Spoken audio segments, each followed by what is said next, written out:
الحمد لله وكفى وسلام على عباده الذين اصطفى أما بعد.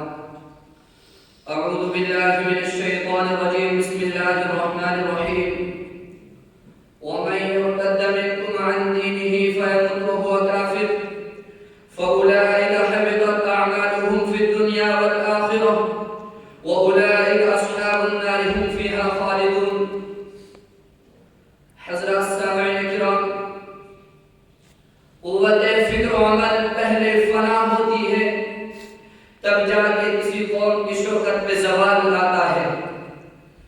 اللہ جل شانہ نے ہمیں جن نعمتوں سے نوازا ان میں بیش بہا اور اہم نعمت ایمان کی نعمت ہے، لیکن ایمان کی قدر ہمارے دلوں کے اندر نہیں، اس لیے کہ ایمان کی دولت ہمیں گھر بیٹھے مل گئی. بنا کسی قد و کاوش، محنت و مشقت کے ہم اس دولت گراں سے کامیاب ہو گئے. اس ایمان کے لیے جس کا ایک بال بھی بیٹا نہ ہو سکا وہ کیا اس کی قدر کو جانے. قدر تو ان لوگوں کو ہے کہ جنہوں نے اس نعمت کے حصول کے لیے تن من دھن کی بازی لگا دی، اپنی عورتوں کو بیوہ اور بچوں کو یتیم کیا. سامعین بادرکین، ایمان کی نعمت حاصل ہو جانے کے بعد سب سے اہم اور بڑی ذمہ داری اس کی حفاظت کی ہے. لیکن یہ نعمت جتنی اہمیت کی حامل ہے، اس کی حفاظت کی ذمہ داری بھی اتنی ہی اہم ہے.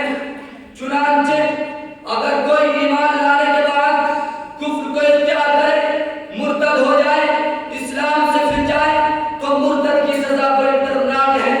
چنانچہ قرآن کہتا ہے وَمَن يَرْتَدَّ مِنكُمْ عَن دِينِهِ فَيَمُتْ وَهُوَ كَافِرٌ فَأُولَئِكَ حَبِطَتْ أَعْمَالُهُمْ فِي الدُّنْيَا وَالْآخِرَةِ وَأُولَئِكَ أَصْحَابُ النَّارِ هُمْ فِيهَا خَالِدُونَ.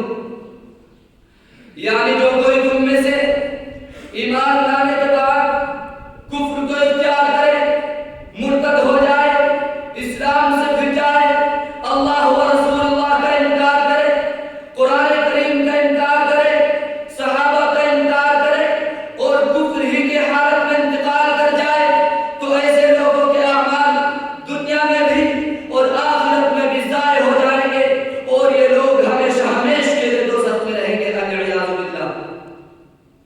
سامعین باوقار، ارتداد کا یہ فتنہ اور یہ ہوا صرف قرآن و حدیث کے بیان یہ سابقہ زمانے تک ہی محدود ہو کر نہیں رہ گیا، بلکہ موجودہ دور میں بھی یہ فتنہ اور یہ ہوا بال سرسر کے مانند لوٹ پا رہا ہے.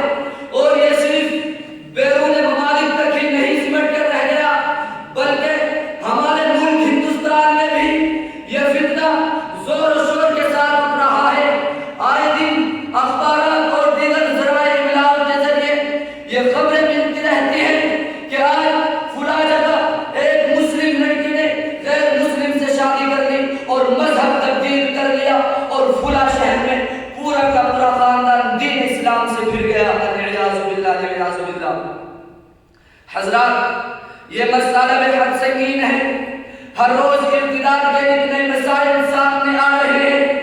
ایسی تصویریں موصول ہو رہی ہیں کہ اپنے مسلم بہنوں کی زندگی تباہ و برباد دیکھ کر دل خون کے آنسو رونے پر مجبور ہوتا ہے، جبکہ غیر مسلم سے نکاح کے بارے میں قرآن کریم کا صاف اور کھلا حکم موجود ہے کہ مشرک عورتوں سے اس وقت تک نکاح نہ کرو جب تک کہ وہ ایمان نہ لے آئے. یقیناً ایک مومن باقی کسی بھی غیر مسلم عورت سے بہتر ہے، خواہ مشرک عورت تم کو پسند آ رہی ہو. آگے قرآن کہتا ہے کہ اپنے عورتوں کا نکاح مشرک مردوں سے نہ کراؤ جب تک کہ وہ ایمان نہ لے آئے. یقیناً ایک مومن غلام کسی بھی مشرک مرد سے بہتر ہے، خواہ مشرک مرد تم کو پسند آ رہا ہو.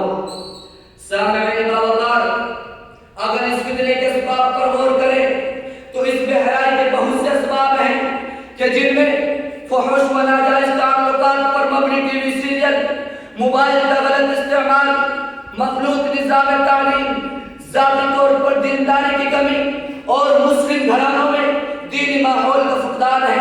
اور ان کے کے علاوہ بہت سی خرابیاں مسلم سماج میں در آئی ہیں. اسی کو علامہ اقبال نے کہا ہے کہ ہے تیرے گلستان میں بھی فصل خزاں کا دور، کہ ہے تیرے گلستان میں بھی فصل خزاں کا دور، خالی ہے جیب گلزر کامل عیار سے. مسلمانوں آج